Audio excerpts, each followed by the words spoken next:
है झूला नृत्य ब्रज क्षेत्र का नृत्य है जिसका आयोजन श्रावण माह में किया जाता है। दूसरा है राय नृत्य बुंदेलखंड की महिलाओं द्वारा मांगलिक अवसरों एवं श्री कृष्ण जन्माष्टमी आदि उत्सवों पर किया जाता है। तीसरा है जोगनी नृत्य अवध क्षेत्र का विशेषकर रामनवमी के त्यौहार पर किया जाता है। सो उपयुक्त कथनों में से कौन सा सही है आपको बताना है। ऑप्शन ए है केवल 1 और 2, ऑप्शन बी है 2 और 3, ऑप्शन सी है 1 और 3 और ऑप्शन डी है 1, 2 और 3। सो इस क्वेश्चन का जो करेक्ट आंसर हो जाएगा वो है ऑप्शन डी, यानी 1, 2 और 3 तीनों ही सही सुमेलित हैं या सही कथन है। अगला प्रश्न है निम्नलिखित में से उत्तर प्रदेश के कौन से जिले वायु अपरदन से सर्वाधिक प्रभावित होते हैं। ऑप्शन ए है बलरामपुर एवं श्रावस्ती, ऑप्शन बी है जौनपुर एवं आजमगढ़, ऑप्शन सी है हरदोई एवं सीतापुर और ऑप्शन डी है मथुरा एवं आगरा। सो वायु अपरदन से सबसे ज़्यादा प्रभावित होने वाले जिले कौन से आपको बताना है। इस क्वेश्चन का जो करेक्ट आंसर रहेगा वो है ऑप्शन डी मथुरा एवं आगरा। अगला प्रश्न है उत्तर प्रदेश इलेक्ट्रॉनिक्स निगम लिमिटेड की स्थापना की गई थी। ऑप्शन ए है 1974 में, ऑप्शन बी है 1980 में, ऑप्शन सी है 1994 में या ऑप्शन डी है 1986 में। सो उत्तर प्रदेश इलेक्ट्रॉनिक्स निगम लिमिटेड की स्थापना किस वर्ष में की गई थी। इसका करेक्ट आंसर है 1974 में। अगला प्रश्न है निम्नलिखित में से उत्तर प्रदेश की किस जनजाति में बदला विवाह का प्रचलन है। तो वह कौन सी जनजाति है जिसमें बदला विवाह किया जाता है। ऑप्शन ए है गोंड, फिर ऑप्शन बी है खरवार, थारू या पहरिया। इस क्वेश्चन का जो करेक्ट आंसर हो जाएगा वो है थारू जनजाति। थारू जनजाति में जो है बदला विवाह की जो है प्रचलन है। अगला प्रश्न है निम्नलिखित में से उत्तर प्रदेश के किस जिले के में पान प्रयोग एवं प्रशिक्षण केंद्र जो है अवस्थित किया जाएगा। ऑप्शन ए है बांदा, ऑप्शन बी है महोबा, ऑप्शन सी है हमीरपुर या ऑप्शन डी है चित्रकूट। सो आपको पता होना चाहिए कि महोबा जो है पान के उत्पादन में सबसे अग्रणी जिला है। वैसे तो लोग पान जैसे ही नाम आता है लोग सीधा बनारस को याद करते हैं, लेकिन बनारस में पान बनाने की जो कला है वह मशहूर है, लेकिन पान के उत्पादन के लिए सर्वाधिक मशहूर जो है या सर्वाधिक अग्रणी जो जिला है वो है महोबा। और यहीं पर जो है उत्तर प्रदेश ने जो है पान का प्रयोग एवं प्रशिक्षण केंद्र अवस्थित करने का जो है घोषणा किया है। अगला प्रश्न है निम्नलिखित युग्मों में से कौन सा एक युग्म सही सुमेलित नहीं है। ठीक है जी। अब एक तरफ मेले दिए गए हैं और दूसरी तरफ जो है जिले दिए गए हैं। सबसे पहला है शाकंभरी देवी मेला। शाकंभरी देवी मेला है सहारनपुर। दूसरा है सैयद सलार उर्स आजमगढ़। उसके बाद है बेरिया घाट मेला हरदोई और उसके बाद है गोकर्णनाथ मेला लखीमपुर खीरी। इनमें से कौन सा करेक्टली मैच नहीं है आपको बताना है। देखिए सैयद सलार उर्स जो होता है ये आजमगढ़ में नहीं होता है, ये आगरा में होता है। तो सैयद सलार जो है हिंदू मुस्लिम आपसी एकता का प्रतीक है जो कि आगरा में होता है, ना कि आजमगढ़ में। So as per question option B is correct, but ये करेक्टली मैच नहीं है। ठीक है, आइए अगला प्रश्न देख लेते हैं। निम्नलिखित में से किस वर्ष उत्तर प्रदेश सरकार द्वारा मुख्यमंत्री कन्या सुमंगला योजना का शुभारंभ किया गया था। पहला ऑप्शन है 2018 में, दूसरा है 2019 में, तीसरा है 2020 में और चौथा है 2017 में। सो इस क्वेश्चन का जो करेक्ट आंसर है वो है वर्ष 2019 में मुख्यमंत्री सुमंगला योजना का शुभारंभ किया गया था। आइए अगला प्रश्न देख लेते हैं। उत्तर प्रदेश के मुख्यमंत्री योगी आदित्यनाथ द्वारा प्रदेश में स्वदेशी खेलों को बढ़ावा देने के लिए वन डिस्ट्रिक्ट वन स्पोर्ट की शुरुआत कब की गई थी। So one district one sports की शुरुआत कब की गई थी मुख्यमंत्री योगी आदित्यनाथ द्वारा, आपको बताना है। ऑप्शन ए है 28 नवंबर 2022 में, ऑप्शन बी है 27 नवंबर 2022 में, ऑप्शन सी है 1 दिसंबर 2022 में या ऑप्शन डी है 15 दिसंबर 2022 में। इस क्वेश्चन का जो करेक्ट आंसर है वो है 1 दिसंबर 2022 में। अगला प्रश्न है 11 दिसंबर 2022 को प्रधानमंत्री नरेंद्र मोदी ने कहां पर अखिल भारतीय आयुर्वेद संस्थान का उद्घाटन किया है। ऑप्शन ए है नई दिल्ली, ऑप्शन बी है मुंबई, ऑप्शन सी है वाराणसी और ऑप्शन डी है गोवा। सो इस क्वेश्चन का जो करेक्ट आंसर हो जाएगा वो है ऑप्शन डी गोवा में। ठीक है जी। सो अखिल भारतीय आयुर्वेद संस्थान का उद्घाटन 11 सितंबर 2022 को प्रधानमंत्री नरेंद्र मोदी ने गोवा में किया है। आइए अगला प्रश्न देख लेते हैं। दिसंबर 2022 में भारतीय ऐतिहासिक अभिलेख समिति के 63वें सत्र का आयोजन उत्तर प्रदेश में कहाँ पर किया गया है? सबसे पहला ऑप्शन है मथुरा संग्रहालय, दूसरा है इलाहाबाद संग्रहालय प्रयागराज, तीसरा है रानी महल संग्रहालय झांसी, या उत्तर प्रदेश राज्य अभिलेखागार लखनऊ। इस क्वेश्चन को मैं कई बार अलग अलग क्वेश्चन पेपर्स में या अलग अलग मॉडल पेपर्स में डिस्कस कर चुका हूं। अगर आपने वो वीडियोस देखे होंगे तो आपको बगैर ऑप्शन के ही ये प्रश्न का आंसर पता होगा। फिर भी जो लोग पहली बार देख रहे हैं उन्हें बताना चाहूँगा, इस क्वेश्चन का करेक्ट आंसर है ऑप्शन डी, उत्तर प्रदेश राज्य अभिलेखागार लखनऊ। यह क्वेश्चन मुझे लगता है कि अलग अलग जगहों पे कम से कम मैंने 10 बार देख लिया है, तो मुझे लगता है कहीं ना कहीं महत्वपूर्ण प्रश्न है, तो आप भी इस प्रश्न को अच्छे से याद कर लें। आइए अगला प्रश्न देख लेते हैं। 25 नवंबर 2022 को महिलाओं के खिलाफ हिंसा के उन्मूलन के लिए अंतर्राष्ट्रीय दिवस के अवसर पर केंद्र सरकार द्वारा किस अभियान की शुरुआत की गई? ऑप्शन ए है नई चेतना अभियान, नारी शक्ति अभियान, वीरांगना अभियान, या महिला शक्ति अभियान। 25 नवंबर 2022 को महिलाओं के खिलाफ हिंसा के उन्मूलन के लिए अंतर्राष्ट्रीय दिवस के अवसर पर केंद्र सरकार ने कौन सा अभियान शुरू किया है? इस क्वेश्चन का जो करेक्ट आंसर है वो है ऑप्शन ए, नई चेतना अभियान। अगला प्रश्न है 2023 के गणतंत्र दिवस समारोह में किस देश के राष्ट्राध्यक्ष प्रधानमंत्री मुख्य अतिथि होंगे या थे? तो मिस्र के राष्ट्रपति थे, रूस के राष्ट्रपति थे, फ्रांस के राष्ट्रपति थे, या जापान के प्रधानमंत्री थे। जो 2023 का गणतंत्र दिवस था उस समारोह में मुख्य अतिथि कौन थे भारत में? बहुत ही सिंपल सा सरल सा प्रश्न है। इस क्वेश्चन का करेक्ट आंसर है मिस्र के राष्ट्रपति अब्देल फतेह अल सीसी जो है 2023 के गणतंत्र दिवस समारोह के मुख्य अतिथि थे। अगला प्रश्न है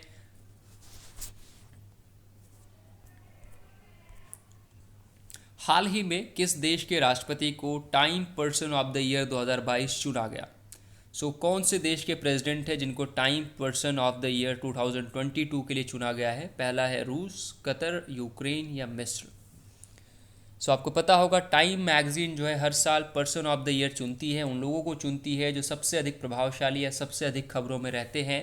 ये यूक्रेन के प्रेसिडेंट जो हैं उनको चुना गया था time person of the year के लिए। जो व्लादिमीर जेलेंस्की हैं उनको जो है time person of the year के लिए जो है चुना गया था। अगला प्रश्न है 6 दिसंबर 2022 को फोर्ब्स द्वारा जारी दुनिया की 100 सबसे अधिक शक्तिशाली महिलाओं की सूची में शीर्ष स्थान प्रदान किए गए हैं। सबसे पहला है एंजेला मार्केल, दूसरा है मिशेल ओबामा, तीसरा है उर्सुला वॉन डेर लेयन, या चौथा है किरण मजूमदार शॉ। फोर्ब्स द्वारा जारी की गई दुनिया की 100 सबसे अधिक शक्तिशाली महिलाओं की सूची में शीर्ष स्थान किसे दिया गया है आपको बताना है। इस क्वेश्चन का जो करेक्ट आंसर है वो है Ursula von der Leyen. Option C is the correct answer. अगला प्रश्न है भारत में G20 ग्रुप की अध्यक्षता कब संभाली है? तो भारत ने G20 ग्रुप की जो अध्यक्षता है वो कब से संभाली है या कब से अपने पास ली है? ऑप्शन ए है 25 नवंबर 2022 से, ऑप्शन बी है 28 नवंबर 2022 से, ऑप्शन सी है 1 दिसंबर 2022 से, या ऑप्शन डी है 10 दिसंबर 2022 से। G20 ग्रुप की अध्यक्षता भारत के पास कब से आई है आपको बताना है। इस क्वेश्चन का जो करेक्ट आंसर है वो है 1 दिसंबर 2022 से। अगला प्रश्न है 6 दिसंबर 2022 को बांग्लादेश की राजधानी में भारत सरकार द्वारा बांग्लादेश की मान्यता को चिन्हित करने वाले मैत्री दिवस की कौन सी वर्षगांठ बनाई गई? ऑप्शन ए है 50वीं, ऑप्शन बी है 51वीं, ऑप्शन सी है 49वीं, और ऑप्शन डी है 52वीं। इस क्वेश्चन का जो करेक्ट आंसर हो जाएगा वो है ऑप्शन बी 51वीं। अगला प्रश्न है हाल ही में उत्तर प्रदेश के एडॉप्ट ए हेरिटेज योजना के दूसरे चरण में कितनी धरोहरों का चयन किया गया है? एडॉप्ट ए हेरिटेज योजना जो है उसमें जो है धरोहरों को जो है अडॉप्ट किया जा रहा है और ये उसका दूसरा चरण चल रहा है। इसमें कितने हेरिटेज साइट्स को अडॉप्ट किया गया है आपको बताना है। इस क्वेश्चन का जो करेक्ट आंसर है वो है ऑप्शन ए, यानी कि 10 धरोहरों को। इससे पहले भी मैंने उत्तर प्रदेश विशेष जब पढ़ाया था या करंट अफेयर्स की बात करी थी तो उसमें मैंने इस क्वेश्चन का जिक्र किया था।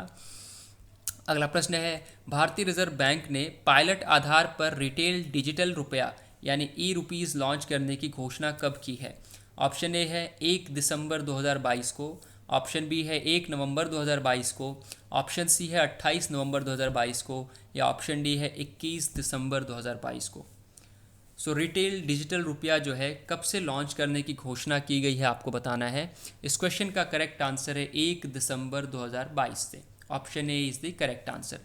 अगला प्रश्न है, हाल ही में उत्तर प्रदेश में नॉलेज स्मार्ट सिटी के लिए कितने करोड़ रुपए का निवेश के MOU पर साइन किया गया है। मेमोरेंडम ऑफ अंडरस्टैंडिंग साइन किया गया है नॉलेज स्मार्ट सिटी के विकास के लिए, और कितने करोड़ का है आपको बताना है। इस क्वेश्चन का करेक्ट आंसर हो जाएगा ऑप्शन बी 35,000 करोड़। आइए अगला प्रश्न देख लेते हैं। हाल ही में भारत सरकार ने बिजनेस 20 इंडिया का अध्यक्ष किसे नियुक्त किया है। तो किसको जो है बिजनेस 20 इंडिया का अध्यक्ष नियुक्त किया गया है। ऑप्शन ए है मुकेश अंबानी, ऑप्शन बी है N चंद्रशेखरन, ऑप्शन सी है शिव नडार, या ऑप्शन डी है गौतम अडानी। सो इस क्वेश्चन का करेक्ट आंसर हो जाएगा N चंद्रशेखरन को जो है बिजनेस 20 इंडिया का अध्यक्ष नियुक्त किया गया है। अगला प्रश्न है, हाल ही में कहां पर भारत का पहला रियल टाइम गोल्ड पेटीएम स्थापित किया गया है। ऑप्शन ए है मुंबई, ऑप्शन बी है हैदराबाद, ऑप्शन सी है बेंगलुरु, या ऑप्शन डी है तिरुवनंतपुरम।